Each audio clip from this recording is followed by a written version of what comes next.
Thank you for listening to Revolution Radio, freedomslips.com, the number one listener-supported radio station.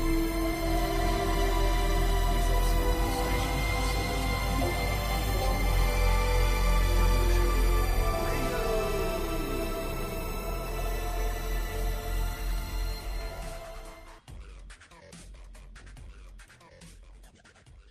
The opinions expressed on this radio station, its programs, and its website by the hosts, guests, and call-in listeners or chatters are solely the opinions of the original source who expressed them. They do not necessarily represent the opinions of Revolution Radio and freedomslips.com, its staff, or affiliates. You're listening to Revolution Radio, freedomslips.com, 100% listener-supported radio, and now we return you to your host.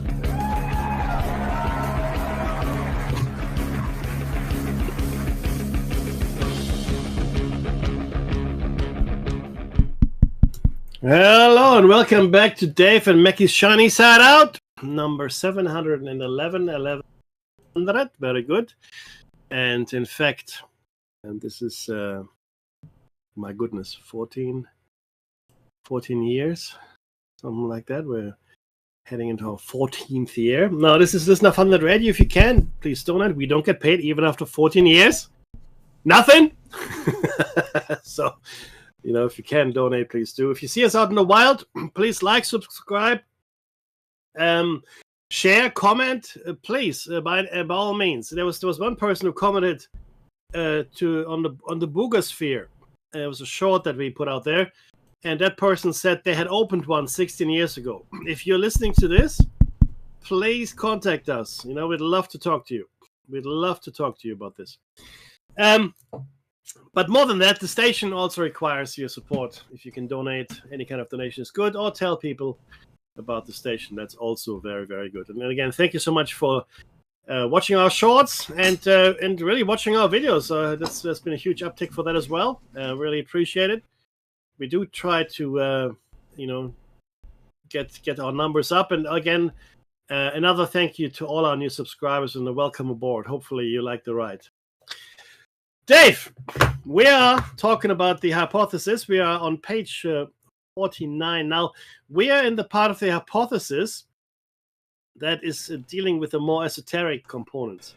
So we're moving away from, the physical evidence, if you will, of past civilizations, genetic engineering, like the things that you can touch and feel, into the more intangible realm, right? Because the hypothesis is got many layers and two fairly large hemispheres, both of which are equally important. One is the physical, right? One is the non-physical, and this is dealing. Or the next few shows in the cycle will deal with the non-physical before we bring it all together in a crushing crescendo of enlightenment and understanding. So is this back to the hypothesis? Yes. So no, we are at So Who Knew, page 49-ish. I read a lot last time. The Cathars. Yeah, maybe. I'll start. Good. And then no, before. It's before back to, but it's a bit before that. I found where you are. Okay, so who knew? Well, who knew about the mysteries of life? Who knew about what the Cathars knew? Who knew about, and in fact, what did they know? Right? Now, this is an aside, but it's important, as they seem to have been privy to the information presented here, which ultimately led to the demise. So this is information that we're sharing with you here that is fairly explosive in many circles. It's considered heresy, blasphemy, at least. But I think it's well beyond blasphemy. I think it's heresy, and like I said, people were killed for believing what I'm just about to share with you. Now, Cathars, and you're forgiven if you don't know any of them or if you never heard of them, because they were wiped out almost 1,000 years ago by what was soon to become Catholic Church. Cathars clearly regarded themselves as good Christians, since that is exactly what they called themselves. On the surface, their basic beliefs seem unremarkable. Most people would have difficulty in distinguishing the principal Cathar beliefs from what are now regarded as conventional orthodox Christian beliefs. I'll go into that a little bit more, but let's follow the text. However, pursuing their fundamental beliefs to the logical conclusion revealed surprising implications. For example, that Roman Catholics were mistakenly following a satanic god rather than the beneficent god worshipped by the Cathars. Yes, the Gnostics believed something very similar. Like the earliest Christians, the Cathars recognized no priesthood. They did, however, distinguish between ordinary believers, which are called the credentes, and the smaller inner circle of leaders initiated in secret knowledge, known at the time as boni homines, bonhoms, or good men. But don't just think it was men, but it's also women. Now generally referred to as the elect or as the parfaits. Parfait, of course, meaning perfect, or the perfected ones. Cathars had a church hierarchy and a number of rites and ceremonies. They believed in reincarnation and in heaven, but not in hell, as it is now normally conceived by mainstream Christians. It'll become clear.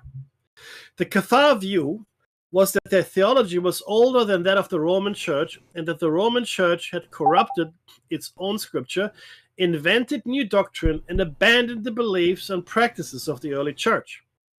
The Catholic view, of course, was exactly the opposite. They imagined Catharism to be a badly distorted version of Catholicism.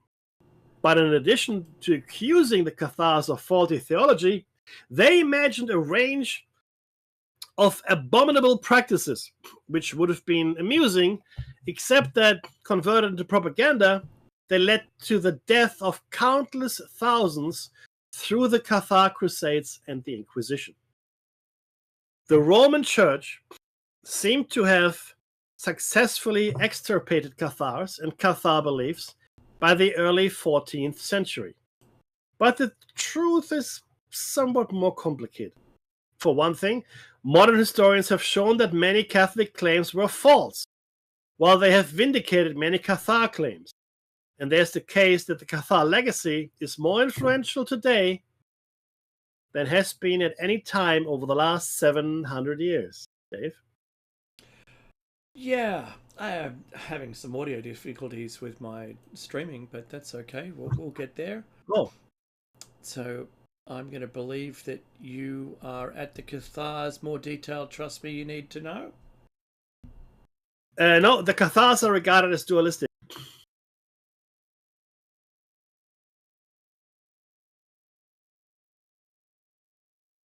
Oh, I see. Believing in two equal and comparable transcendental principles, God, the force of good, and Satan, or the demiurge, is that correct?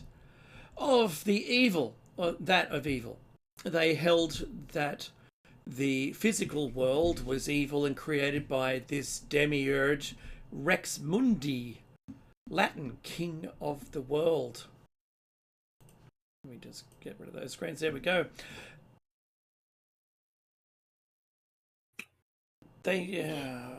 Yes, that's right. Who encompassed all that was corporeal, chaotic, and powerful. Their understanding of God was entirely disincarnate, a being or principle of pure spirit and completely unsullied by the taint of matter. He was the God of love, order, and peace, as the physical world and the human body was the creation of evil. Principle, sexual abstinence, even marriage was encouraged. Civil authority had no claim on a Cathar. Since this was the rule of the physical world, the goal of a Cathar was to become perfect. Mekki. The Cathars, more detail. Trust me, you need to know this. Cathar cosmology, as Dave said, identified two twin opposing deities. The first was a good god, portrayed in the New Testament, and creator of the spirit, while the second god was an evil god, depicted in the Old Testament. and creator of matter and the physical world. The latter, often called Rex Mundi, as Dave said, king of the world, was identified as the god of Judaism and was also either conflated with Satan or considered Satan's father, creator, or seducer. They solved the problem of evil by stating that the good god's power to do good was limited by the evil god's works and vice versa. All visible matter, including the human body, was created by this Rex Mundi, the god of this world. Matter was therefore tainted with sin.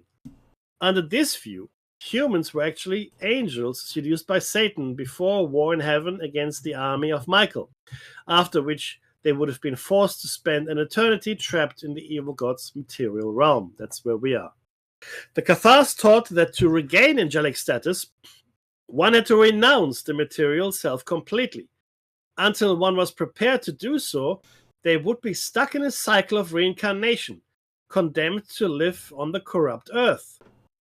Zoe Oldenburg compared the Cathars to Western Buddhists because she considered that their view of the doctrine of resurrection taught by Christ was similar to the Buddhist doctrine of rebirth.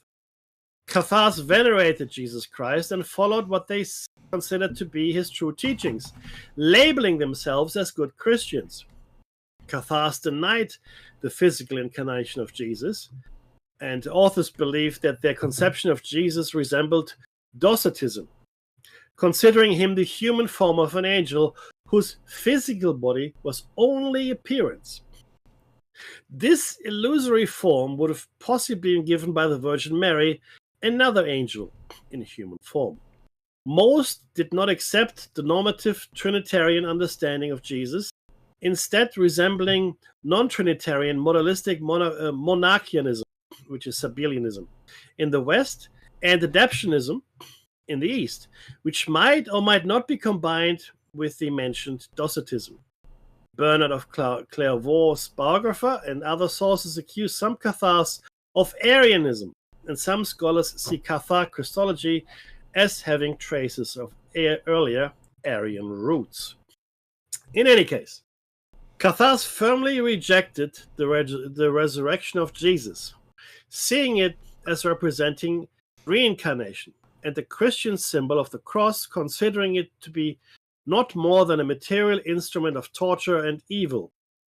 They also saw John the Baptist, identified also with Elijah, as an evil being sent to hinder Jesus' teaching through the false sacrament of baptism. However, those beliefs were far from unanimous. Some Cathar communities believed in a mitigated dualism similar to their Bogomil predecessors, stating that the evil god Satan had previously been the true God's servant before rebelling against him. Others, likely a majority, given the influence reflected on the Book of the Two Principles, believed in an absolute dualism, where the two gods were twin entities of the same power and importance. The same line, some communities might have believed in the existence of a spirit realm created by the good God, the land of the living, whose history and geography would have served as the basis for the evil god's corrupt creation. Under this view, the history of Jesus would have happened roughly as told, only in the spirit realm. The physical Jesus, material world, would have been evil, a false messiah, and a lustful lover of the material Mary Magdalene. However, the true Jesus would have influenced the world in a way similar to the harrowing of hell, only by inhabiting the body of Paul. Cathars also possibly believed in a day of judgment that would come when the number of just equated that of angels who fell, in which the believers would ascend to the spirit realm while the sinners were thrown to everlasting fire along with Satan. 13th century chronicler Pierre de Vaux de Carnay recorded those views. The alleged sacred text of the Cathars, besides the New Testament, included previously Bogomil text, the Gospel of the Secret Supper, also called John's Interrogation, and the Cathar original work, the Book of the Two Principles. They regarded the Old Testament as written by Satan, except for a few books which they accepted. Dave? That's correct. This aside says Mecchi in brackets. Yeah, but you go. Okay, cool. No dramas. Interestingly, the Knights Templar did not take part in the all big Enzian maybe I should. crusade against the Khazars, and maybe believed that, I understand what you're saying, that they were bonded by a common set of beliefs. Some think that the Maybe Knights Templar survived as modern day Masons. Meki. it has become clear that something was lost. Knights Templar were destroyed in Europe. That's something. Now, this is me talking, everybody here. This is my opinion. That something seems to have made its way to the Americas, may even have helped inspire and or aid the American Revolution. There are many indications that the Knights Templars' work and deeper understanding of the mysteries was taken up by the Freemasons. Some of those Freemasons were sitting at the helm of the American Revolutionary Dream. I believe, that whatever was lost then remains lost for the most part. I say for the most part because knowledge of what it was and what it means has remained with the few initiated. But the actual something still has not been recovered. Efforts are and have been underway to find this lost item. Dave? Yes. Hang on one sec. I'm still dealing with the audio issue. Back to the hypothesis. It is an ingenious prison we are caught in. No matter what you accomplish, it is all taken away in your next life. You must start again. Not only that, this reality is full of pain and suffering, and the more we love here, the more we suffer through loss and war and violence. That very violence of this existence, I believe, is damaging our essence. It is what is reflected in our karmic debts. We need to break the cycle of violence, revenge, feuds, counterattacks, and hate. Meki, could you imagine, just my aside, could you imagine if this entire premise of being here is to stay balanced, focused, and calm and peaceful, if that was the premise, to allow our escape, to not connect ourselves to anything, just to stay on the line and try and stay focused and ignore it all, that would be crushing to some people if that was the understanding. We don't have an instruction manual. There is no real book, a guidance, or something online we can look up that says this is what we're supposed to do here. And the ultimate violent component of this existence and all of the things that, all the negative impacts that happen to us, it's not a punishment, but it's more a temptation for us to go and do it. And there's some religious aspects, Meki, that fall into this.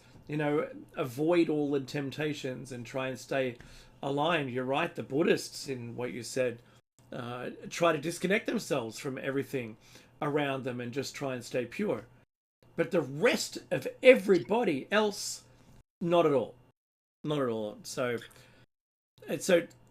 maybe back to the text, maybe the whole point of keeping us here is to damage our souls with all of this. And that's a very good point you make, Becky. And all who come close to knowing this truth are killed. Cathars, what's that? Essenes?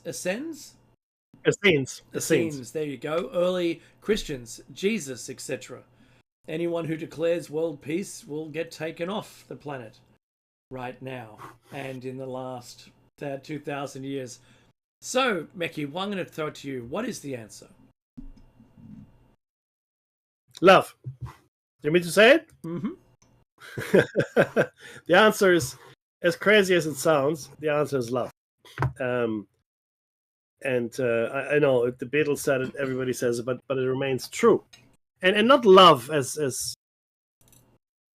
you might understand it, but complete love. Like when Jesus says you should love yourself, or you should love your neighbor as you love yourself, then that's the kind of love I'm talking about. I'm talking about, caritas. And the Greeks have great words. They've got 7 or 8 words for love.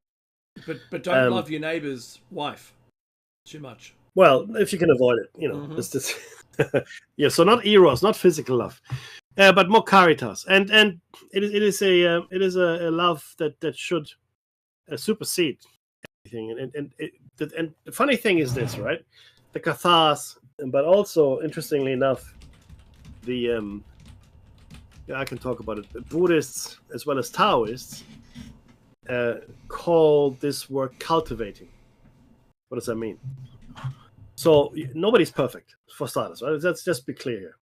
Nobody is perfect, and we all struggle with many things in our lives all the time. But the goal is to get as close to this perfect love as possible. So to shun violence, to shun killing. That's why you should be vegetarian. Like the Perfecti, for example, in the Fa religion, they were vegetarians. A lot of Taoists and Buddhists, as well as Hindus, are vegetarian. And so you should not kill in order to live. Ideally, is what I'm saying here.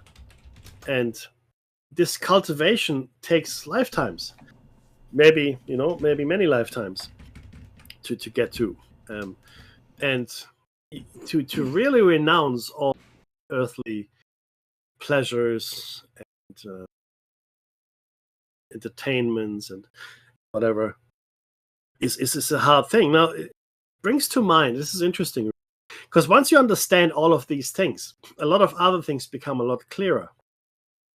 Do you remember when Jesus is in the desert, the devil tempts him? Satan comes to tempt him, right? And says, oh, you can be the king of the world. I can give you all these riches, these cities, they can be yours. And Jesus said, no, thank you very much. He preached poverty. He said, easier for a camel to pass through the eye of a needle than for a rich man to go to heaven.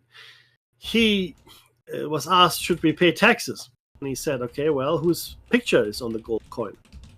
It's the emperor, it's the Roman emperor. Well, then give the emperor what's the emperor's and give God what's God's. He preached poverty. He preached compassion and love for he sought out the lowliest people, the tax collectors, the prostitutes, the sick, and he would spend time with them because they needed him, right? Mm-hmm. And he said, look, children are innocent. They will enter into the kingdom of heaven easily, right? And maybe what that means is, if you die as a child, maybe that's the way to get out of the cycle of reincarnation. Horrible thing, of course, to totally contemplate. Right? Now think about that for a second. That's a horrible thing to contemplate, mm-hmm. right? And of course, we are appalled by the very notion of this, right? But this is the trick, right? I mean, this is how you're kept in the physical world, right? This is how you get imprisoned. So everybody needs to find their own way. Everybody has to there's nobody else responsible for you. This is probably the biggest thing to understand. Nobody else is responsible for your salvation. Only you. And you can't help anyone either. You can study together and try to make your progress together, but let me put it this way. If you say something and you don't mean it, it's meaningless. I mean, you say it and everybody's happy, hurrah. Mm-hmm. It's like during the Inquisition, when the church made everybody convert to Christianity. If you're Jew or Muslim, doesn't matter, as long as you convert, you can live, blah, blah. So people would pay lip service. They would say, I convert. But did they really? Did they really convert? I want to say no, because you can't look into someone's mind, right? They might even have lived the rest of their lives as Christians, but in their heart of hearts, they might still be Jews, they might still be Muslims, whatever. So it is your journey, and only yours. So you have to love everybody. Our cruelty and greed and ignorance have made this prison hell. We are in prison. We are. But we have made it hell. The prison doesn't have to be hell, right? But we've made it. However, some sages and Buddhas and wise men and so forth seem to return to help us to turn this prison into paradise. In the end, it is our choice. Escape from this prison must not be the only answer. It seems we can turn this place into paradise as well. I'm using paradise here in the sense of home. This place can become our home. I had this dream. I remember I had it years ago, 20 years maybe. And I still remember it as if I had it yesterday. and I was running through a corridor of glass doors, like in a school or in a hospital. It was dark, and the glass doors opened and whatnot. And I came finally to the last door, and I stepped out into the sunshine. It was a beautiful day, sunshine. There was a couple of people, looked like they were council workers, but they had like sort of puffy heads with a duckbill and striped kind of overalls, and like an old looking kind of truck with them as well. They looked like a country road they were standing in. I was coming out of But I tell you what, this is the craziest thing. As I stepped out of that door, everything felt just right. The air, the sun on my skin, how everything felt. I felt at home, maybe for the first time in my life. It's a really, I can't describe it any other way. But in that dream, I believe I actually managed to get home. And maybe the doors I ran through were symbolic of that. I have no idea. Right? But I was there. And it was perfect for me. It was an incredible thing. And it was more real than reality, if that makes any sense. It was much more real. Anyway. Well, the way I describe it, Mickey, is that you're connected to a pure stream and of consciousness. Maybe, yeah. And you can say, you can have a dream where you say, well, I was at home, but it wasn't really my home. Like you were there and you were there and you were there, but we were all there, but it was home, but it wasn't my home. And you know that it was your home. You've got that connection to it, and maybe that is this place, Mecca, that we can go to when we're not here, when we're astral traveling, or when you're sleeping. Maybe that is the real home. And maybe some of the people that you are friends with there are also friends here. Possibly. If you're lucky.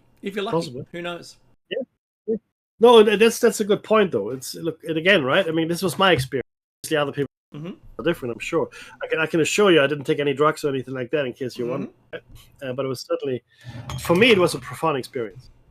Now, look, we do not know why we are in this state of existence, or who put us here, or why.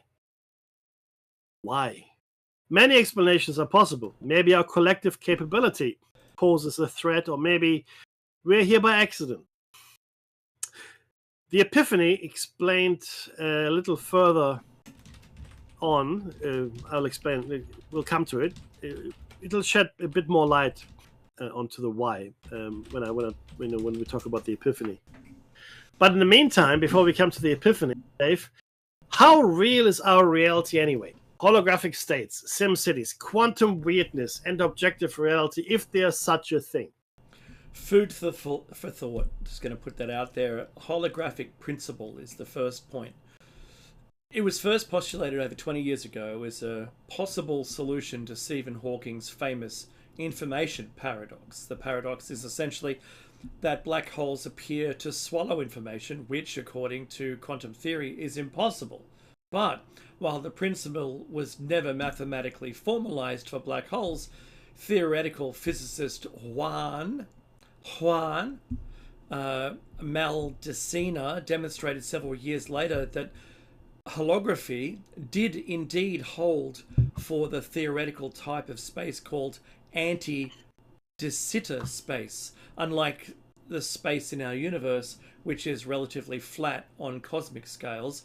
Anti-de Sitter space is described by mathematicians curves inwards like a saddle, like folds in on itself. If this depiction of space is correct, then like any computer, there is an inherent limit to the universe's data storage and processing capacities. Anti-de Sitter space is not directly relevant to our universe, but allows us to perform calculations that would otherwise be very difficult, if not impossible, Grimilla said. Within this theoretical space, Maldacena showed that two sets of physical equations mapped perfectly onto each other. The equations of gravitational theory and those of quantum field theory. This correspondence was totally unexpected. because while gravity is described in 3 spatial dimensions, quantum field theory requires only 2. That the laws of physics produced identical results 2 or 3 dimensions pointed to an anti-de Sitter space's holographic nature. Grimiller said also, this was the first instance where somebody explicitly showed how holography works. But given that our universe is not anti-de Sitter space, it's approximately flat at large scales, it's interesting to ask whether holographic principle applies to flat space as well. It's a great quote. To demonstrate that our universe can indeed be seen as a hologram, physical quantities would have to be calculated using both quantum field theory and gravitational theory in flat space, and the results would have to match. Grimiller decided to see whether one key feature of quantum mechanics, that is quantum entanglement, could be replicated using gravitational theory. Meki. When 2 quantum particles are entangled, they cannot be described individually, but instead form a single quantum object, even if they are far apart, in fact, light years. There's a measure that describes how entangled a quantum system is, known as the entropy of entanglement. After several years of work, Grimiller and his colleagues managed to show that this entropy takes on exactly the same value when calculated in gravitational theory and quantum field theory for spaces like our universe. This calculation affirms our assumption that the holographic principle can also be realized in flat spaces, said Riegler in a press release. It is evidence for the validity of this correspondence in our universe. If the holographic principle does indeed describe our universe, it could help resolve many inconsistencies between relativistic physics and quantum physics, including the black hole information paradox. It would also offer researchers a way to solve very tough quantum problems using relatively simple gravitational equations. But before we can be sure that we're living in the Matrix, there's still a lot of work to be done. We did this calculation using 2D quantum field theory, but the universe actually has 3 spatial dimensions plus time, Miller said. A next step, she goes on, is to generalize these considerations to include one higher dimension. There are also many other quantities that should correspond between gravitational theory and quantum field theory, and examining these correspondences is on. Beyond the theoretical considerations, pulling back the illusion and experimentally observing the holographic reality. As it happens, physicists at the Department of Energy's Fermilab are now trying to do just that. As Motherboard reported last year, which is now many years ago, Fermilab Center for Particle Astrophysics Director Craig Hogan recently hypothesized that our macroscopic world is like a 4-dimensional video display, created from pixel-like bits of subatomic information 10 trillion times smaller than atoms. To our macroscopic eyes, everything around us appears 3-dimensional, but just as moving your face toward the TV screen will cause pixels to come into focus. I mean, even these days with the flat screens, you should be able to see it. And if we stare deeply enough into matter on a subatom, the bitmap of our holographic universe might reveal itself. Right? This is the quantized state, the universe we talk about. So, if this depiction of space is correct, then like any other computer, there's an inherent limit to the universe's data storage and processing capacity. What's more, that limit should bear telltale signatures, so-called holographic noise, that we can measure. As Hogan explained to Motherboard's Jason Köbler, if we are indeed living in a hologram, the basic effect is that reality has a limited amount of information, like a Netflix movie when Comcast is not giving you enough bandwidth. So things are a little blurry and jittery. Nothing ever just stands still, but is always moving a tiny bit. Reality's bandwidth fuzz, if you will, is exactly what Hogan's lab is now trying to measure, using an instrument called the holometer, which is basically a really big and powerful laser pointer. We are specifically trying to determine if there's a limit to the precision with which we can measure the relative positions of large objects, post-doctoral researcher Robert Lanza told the author in an email. This would represent a fundamental limit in the actual information that the universe stores. The actual experiment that will decipher this involves measuring the relative positions of large mirrors separated by 40 meters, using 2 Michelson laser interferometers with a precision 1 billion times smaller than an atom.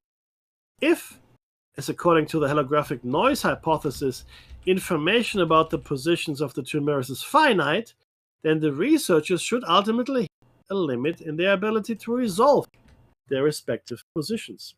What happens then? Said Lanza. We expect to simply measure noise, as if the positions of the optics were dancing around, not able to be pinned down with more precision. So in the end, the experimental signature we're looking for is an irreducible noise flow, due to the universe not actually storing more information in positions than mirrors. Dave? The team is currently collecting and analyzing data, and the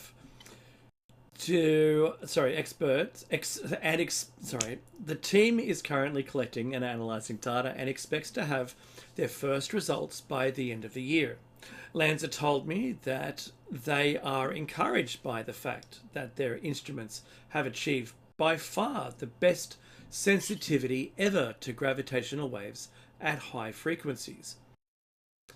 Lanza says the physics of gravitational waves is unrelated to holographic noise, however. The gravity waves results demonstrate that our instrument is operating at top-notch science quality, and we are now poised to experimentally dig into science of holographic noise. So it seems that for now, we'll have to wait for the physicists doing the hard math and shooting the lasers,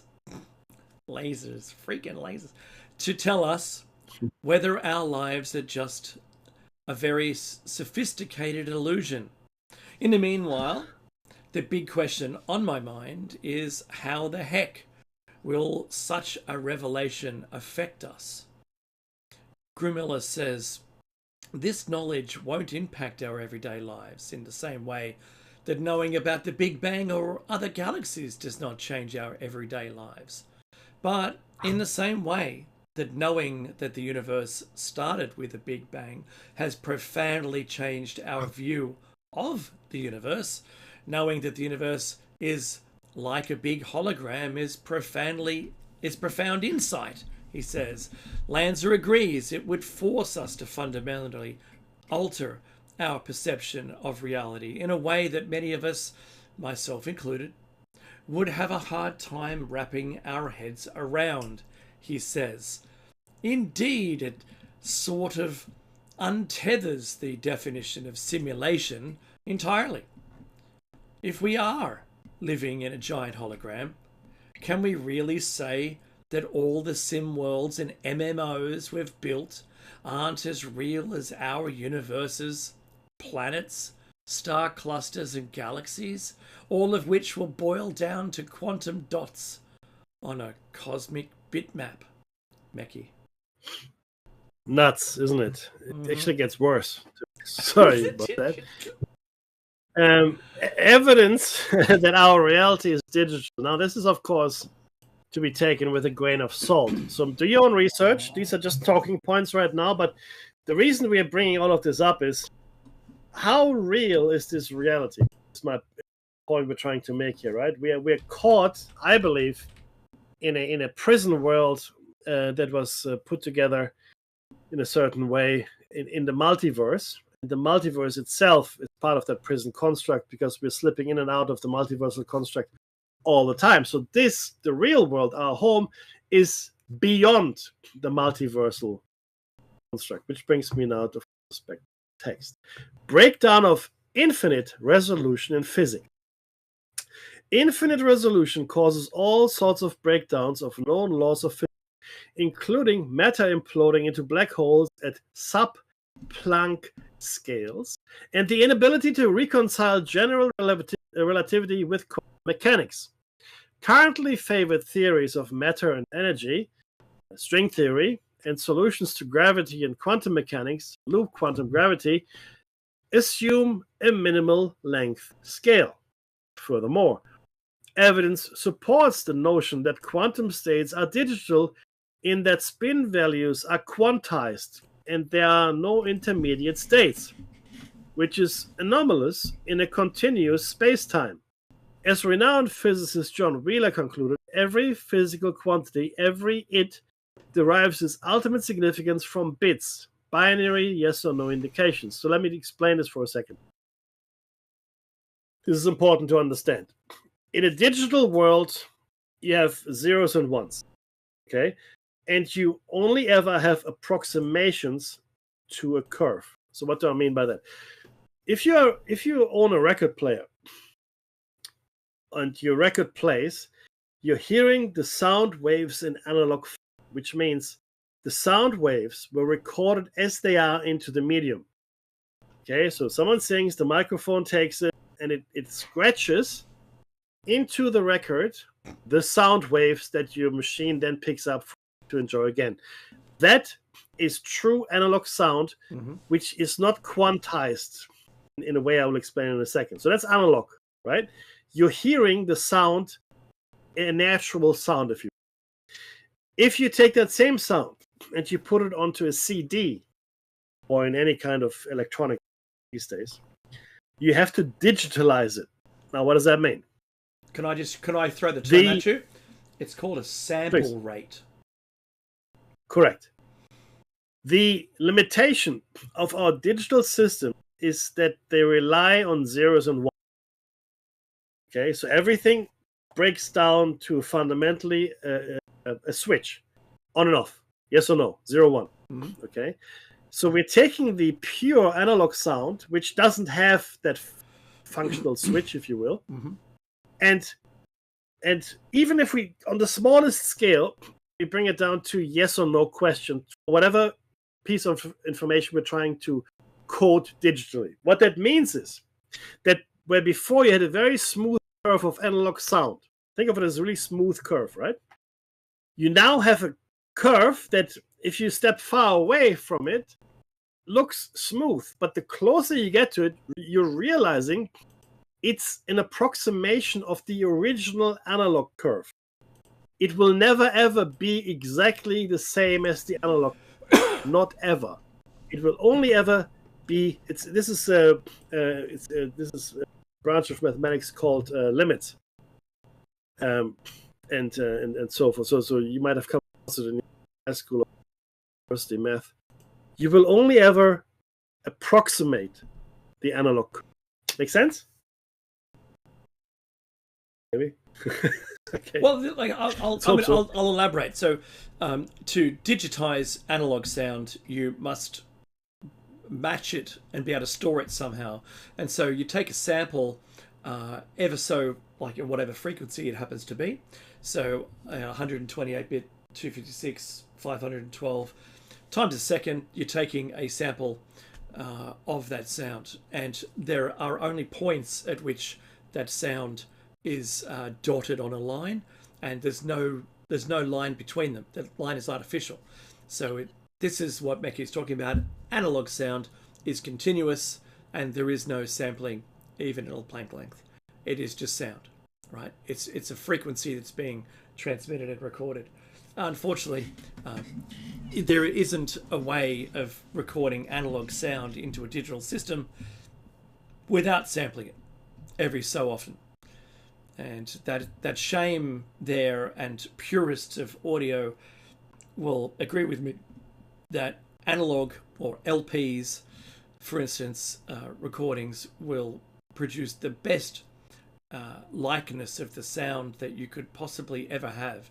Today, AI can absolutely split a multiple track, currently recorded song somewhere out there into its components, and you can then remix their placement, and they can be separated from each other, and it can sound amazing, but it isn't what was being played.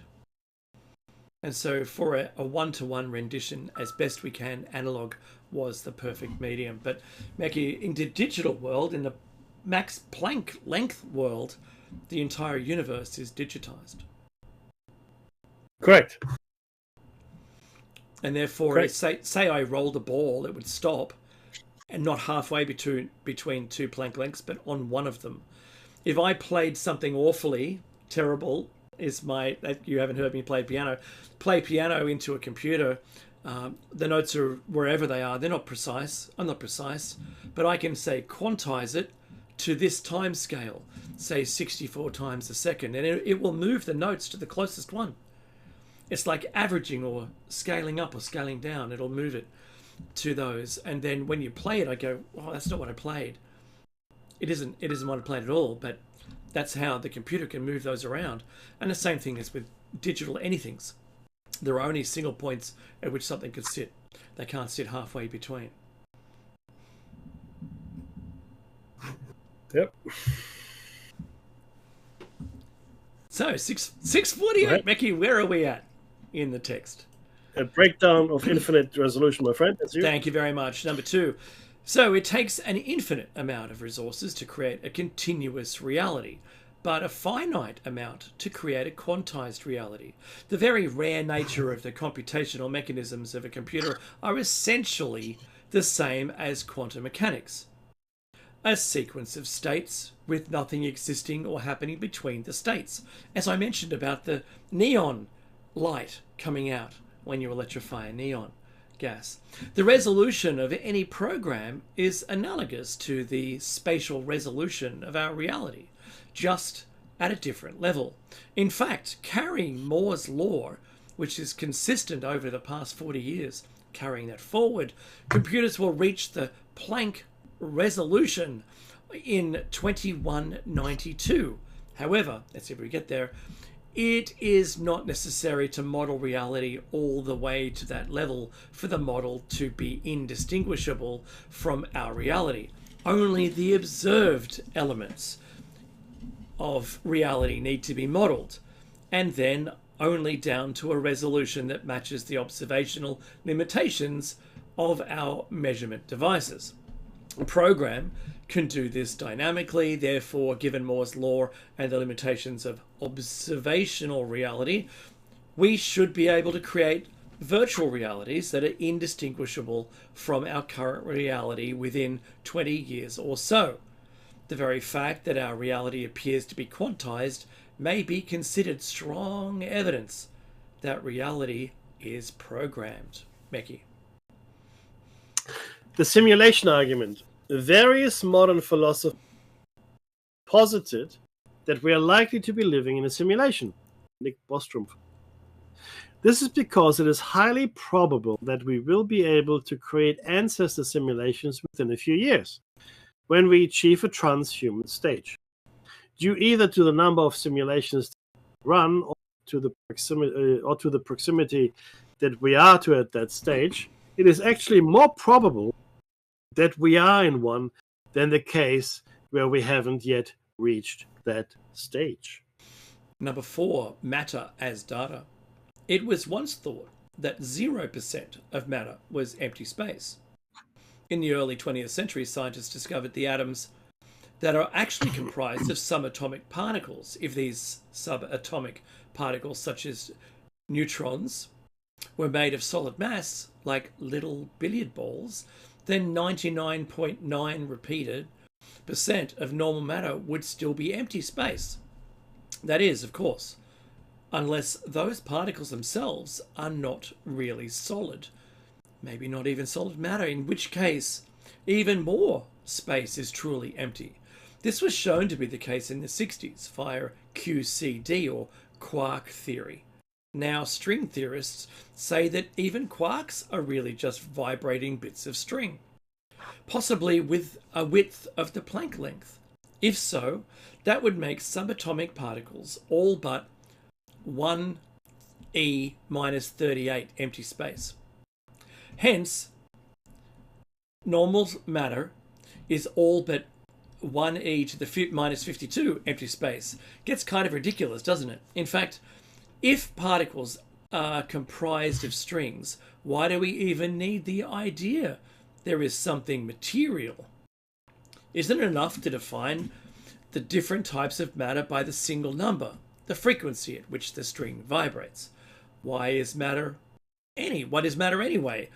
It is not a question. It is a number assigned to a type of object that has to do with how that object behaves in gravitational space, in a gravitational field. In other words, it is just a rule. We don't really experience matter. What we experience is electromagnetic radiation influenced by some object that we call matter, which is visual. And the effect of that electromagnetic force rule due to the repulsion of charges between the electron shells of the atoms in our fingers and the electron shells of the atoms in the object. That's tactile. In other words, rules, in any case. If you extrapolate our scientific progress, it is easy to see that the ratio of stuff to space is trending towards zero, which means that matter is most likely data. And the forces that cause us to experience matter the way we do are just rules about how data interacts with itself. For example, probability wave functions follow patterns described accurately by relatively simple mathematical equations that resemble probability functions that apply to data and rules. That's all there needs to be. By Occam's razor, this is a simpler and more likely way to describe matter and only requires pure data. Yeah, I got a problem with Occam's razor, as you can imagine. Yeah, I think I can manage the next one. Computational analog and the observer effect. Of course, one does not need a model reality all the way to the Planck level for the model to be indistinguishable from reality.